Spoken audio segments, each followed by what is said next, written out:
ਕਿ ਇੱਕ ਕਮਰੇ ਦੇ ਵਿੱਚ ਬੱਤੀ ਬੁਝਾ ਦਿੱਤੀ ਜਾਵੇ ਜੀ ਤੇ ਕਿਸੇ ਆਸ਼ਿਕ ਨੂੰ ਛੱਡ ਦਿੱਤਾ ਜਾਵੇ ਵੀ ਆਪਣੇ ਮਾਸ਼ੂਕ ਨੂੰ ਲੱਭ ਲਾ। ਹਾਏ ਵਾਹ ਵਾਹ। ਤੇ ਉਹ ਕਿੱਡੀ ਜਦੋ ਜੋਹਦ ਦੇ ਨਾਲ ਲੱਭੇਗਾ, ਲੱਭਣ ਤੋਂ ਉਹਨੇ ਲੈਣਾ ਹੀ ਉਹਦੀ, ਕਿਉਂਕਿ ਉਹਦੀ ਚਾਹਤ ਲਗਨ ਹੁੰਦੀ ਹੈ। ਇਹਨੂੰ ਵੇਖ ਕੇ ਔਰ ਅੱਜ ਇਹਨਾਂ ਦੇ ਫਨ ਪਾਰਿਆਂ ਨੂੰ ਵੇਖ ਕੇ ਕਿ ਬੇਹਿੰਮਤੇ ਨੇ ਉਹ ਲੋਕ ਜਿਹੜੇ ਸ਼ਿਕਵਾ ਕਰਨ ਮੁਕੱਦਰਾਂ ਦਾ। ਅਰੇ ਉੱਗਣ ਵਾਲੇ ਉੱਗ ਪੈਂਦੇ ਨੇ ਸੀਨਾ ਚੀਰ ਕੇ ਪੱਥਰਾਂ ਦਾ। ਬੈਂਕ ਦੇ ਵਿੱਚ ਵੀ ਕੁਝ ਬਦਮਾਸ਼ ਹੈਗੇ ਆ ਜਿਹੜੇ ਤੁਹਾਡੇ ਪੈਸੇ ਨੂੰ ਖਾਂਦੇ ਨੇ, ਫਰਾਡ ਕਰਦੇ ਨੇ।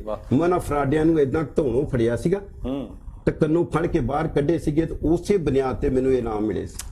ਅਰੇ ਵਾਹ। ਤੇ ਕਿਸੇ ਕੋ ਮੈਂ ਚਾਹ ਦਾ ਕੱਪ ਨਹੀਂ ਪੀਂਦਾ, ਆਡੀਟਰ ਦੀ ਬੜੀ ਖਿਦਮਤ ਹੁੰਦੀ ਆ।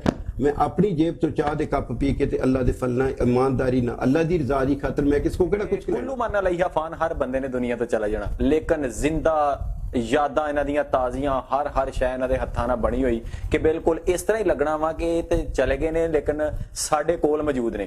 ਇਹਨਾਂ ਦੀ ਇੱਕ ਇੱਕ ਚੀਜ਼ ਦੇ ਵਿੱਚ ਸਹੂ ਨਜ਼ਰ ਆਏਗਾ। ਮੈਂ ਨਾ ਇਹ ਚਰਖੇ ਦੇ ਵਿੱਚ ਵੇਖੋ ਕਿੰਨੀ ਮਿਹਨਤ ਕੀਤੀ ਗਈ। ਇਹਦੇ ਵਿੱਚ ਠੰਡਾ ਪਾਣੀ ਐਡਾ ਮਜ਼ਾ ਦਿੰਦਾ ਹੁੰਦਾ ਸੀ, ਕਿਆ ਬਾਤ। ਅੱਜ ਵੀ ਇਹ ਜਿਹੜੇ ਘੜੇ ਦਾ ਪਾਣੀ ਪੀਂਦੇ ਉਹਨਾਂ ਬਿਮਾਰੀਆਂ ਨਹੀਂ ਲੱਗਦੀਆਂ। ਸਾਡੀ ਬਦਕਿਸਮਤੀ ਅਸੀਂ ਫਰਿੱਜਾਂ 'ਚ ਵੜ ਕੇ ਤੇ ਘੜੇ ਨੂੰ ਛੱਡ ਦਿੱਤਾ। ਇਹ ਬਣਾਇਆ ਇਸ ਤੋਂ ਕਿ ਨਵੀਂ ਨਸਲ ਨੂੰ ਪਤਾ ਲੱਗੇ ਕਿ ਇਹ ਸਾਡੀ ਸਕਾਫਤ ਆ ਤੇ ਇਹਦੇ ਵਿੱਚ ਅਸੀਂ ਇਹ ਸਾਡੀ ਪੁਰਾਣੀ ਫਰਿੱਜ ਹੁੰਦੀ ਸੀ। ਕੀ ਕਹਿੰਦੇ ਉੱਤੇ ਕਿ 624 ਸਾਲ ਪਹਿਲੋਂ ਰਾਂਝੇ ਨੇ ਇਹਨੂੰ ਕਿੱਦਾਂ ਮੋਬਾਈਲ ਦੇ ਤੌਰ ਤੇ ਯੂਜ਼ ਕੀਤਾ, ਯਾਨੀ ਕਿ ਇਹਦੇ ਵਿੱਚ ਜਿਹੜੀ ਸੰਗੀਤ ਸੁਰ ਸੀ ਨਾ ਉਹਨੂੰ ਮਿਸ ਕਾਲ ਦੇ ਤੌਰ ਤੇ ਇਸਤੇਮਾਲ ਕੀਤਾ। ਇਦਾਂ ਹੀ ਕਹਿ ਲਓ ਜੀ ਕਿ ਮਿਸ ਕਾਲ ਮਾਰਨੀ ਤਾਂ ਉਹਨੇ ਭੱਜੇ ਆਉਣਾ, ਹੀਰ ਨੇ ਭੱਜੇ ਆਉਣਾ। ਵਾਹ ਵਾਹ। ਮੈਂ ਆਪਣੀ ਚਾਹਤ ਨਾਲ ਪਹਿਲੀ ਦਫਾ ਗੰਡਾਸਾ ਬਣਾ ਕੇ ਪੰਜਾਬੀ ਕੰਪਲੈਕਸ ਲੈ ਕੇ ਗਿਆ ਜੀ ਤੇ ਮੈਡਮ ਸੁਗਰਾ ਸਦਫ ਮਾਸ਼ਾਅੱਲਾ ਬਹੁਤ ਮਾਸ਼ਾਅੱਲਾ ਉਹਨਾਂ ਨੂੰ ਮੈਂ ਕਹਿੰਦਾ ਵਾਂ ਕਿ ਉਹ ਮੁਬਾਰਕਬਾਦ ਦੀ ਹੱਕਦਾਰ ਆ ਕਿ ਉਹਨਾਂ ਨੇ ਇੰਨਾ ਅੱਛਾ ਕੰਮ ਕੀਤਾ ਕਿ ਪੰਜਾਬੀ ਸਕਾਫਤ ਨੂੰ ਜਾਂ ਪੰਜਾਬੀ ਦੇ ਮੰਨਣ ਵਾਲਿਆਂ ਨੂੰ ਜਾਂ ਪੰਜਾਬੀ ਦੇ ਫਨਕਾਰਾਂ ਦੀ ਉਹ ਬੜੀ ਹੌਸਲਾ ਅਫਜ਼ਾਈ ਕਰਦੀ ਹੈ। ਇਹ ਟੀਪੂ ਸੁਲਤਾਨ ਦੀ ਤਲਵਾਰ ਆ, ਇਹ ਵੀ ਨਵੀਂ ਨਸਲ ਨੂੰ ਦੱਸਣ ਵਾਸਤੇ ਕਿ ਸਾਡੇ ਅਕਾਬਰੀਨ ਦੀਆਂ ਨਿਸ਼ਾਨੀਆਂ ਸੀ।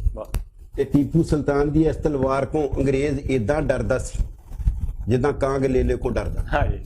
ਵਾਹ ਵਾਹ। ਉਹਨਾਂ ਦੀ ਜਾਨ ਜਾਂਦੀ ਸੀ। ਉਹ ਕਹਿੰਦੇ ਹੁੰਦੇ ਸੀ, ਉਹਨਾਂ ਦੀਆਂ ਮਾਵਾਂ ਬੱਚਿਆਂ ਨੂੰ ਸਵਾਉਣ ਵਾਸਤੇ ਕਹਿੰਦੀਆਂ ਹੁੰਦੀਆਂ ਸੀ ਕਿ ਟੀਪੂ ਨੂੰ ਬੁਲਾਈਏ। ਇਹ ਗੱਲ ਮਸ਼ਹੂਰ। ਅਸੀਂ ਫਨ ਦੀ ਮੁਹੱਬਤ ਵਿੱਚ ਗ੍ਰਿਫਤਾਰ ਆ। ਮੈਂ ਆਪਣੇ ਆਪ ਨੂੰ ਕਹਿ ਰਿਹਾ ਕਿ ਅਸੀਂ ਫਨ ਦੀ ਮੁਹੱਬਤ ਵਿੱਚ ਗ੍ਰਿਫਤਾਰ ਆ। ਲੋਕਾਂ ਦੀ ਨਜ਼ਰਾਂ ਵਿੱਚ ਮੈਂ ਫਨਕਾਰ ਆ। ਆਹਾ ਕੀ ਬਾਤ। ਅਸੀਂ ਫਨ ਦੀ ਮੁਹੱਬਤ ਵਿੱਚ ਗ੍ਰਿਫਤਾਰ ਆ, ਲੋਕਾਂ ਦੀ ਨਜ਼ਰ ਵਿੱਚ ਫਨਕਾਰ ਆ। ਸਾਨੂੰ ਫਨਕਾਰੀ ਆਉਂਦੀ ਨਹੀਂ, ਯਾਨੀ ਮੈਨੂੰ ਫਨਕਾਰੀ ਨਹੀਂ ਆਉਂਦੀ। ਸਾਨੂੰ ਫਨਕਾਰੀ ਆਉਂਦੀ ਨਹੀਂ, ਅਸੀਂ ਫਨ ਦੇ ਤਾਬੇਦਾਰ। ਹਾਏ ਹਾਏ ਹਾਏ, ਬੜੀ ਅੱਛੀ ਗੱਲ ਹੈ। ਇਸ ਦਿਨ ਦਾ ਹਰ ਮੁਲਾਜ਼ਮ ਨੂੰ ਬੜੀ ਸ਼ਿੱਦਤ ਨਾਲ ਹੁੰਦਾ ਹੈ ਇੰਤਜ਼ਾਰ। ਵਾਹ। ਅਲਫ ਇਤਵਾਰ, ਇਸ ਦਿਨ ਦਾ ਹਰ ਮੁਲਾਜ਼ਮ ਨੂੰ ਬੜੀ ਸ਼ਿੱਦਤ ਨਾਲ ਹੁੰਦਾ ਹੈ ਇੰਤਜ਼ਾਰ। ਇਹ ਦਿਨ ਉਹਦੀ ਜ਼ਿੰਦਗੀ ਵਿੱਚ ਲੈ ਆਉਂਦਾ ਹੈ ਬਹਾਰ। ਸ਼ਾਦੀशुदा ਆਪਣੇ ਬੀਵੀ ਬੱਚਿਆਂ ਨਾਲ ਕਰਦਾ ਹੈ ਪਿਆਰ। ਤੇ ਇਹ ਨਾਰਾ ਮਾਸੀ ਵਾਸਤੇ ਨਹੀਂ ਹੁੰਦਾ, ਸੁਣ ਲਓ ਜ਼ਰਾ। ਅਰੇ ਅੱਛਾ, ਇਹ ਪਿਆਸੀ ਵਾਸਤੇ ਹੁੰਦਾ। ਅਰੇ ਵਾਹ ਵਾਹ।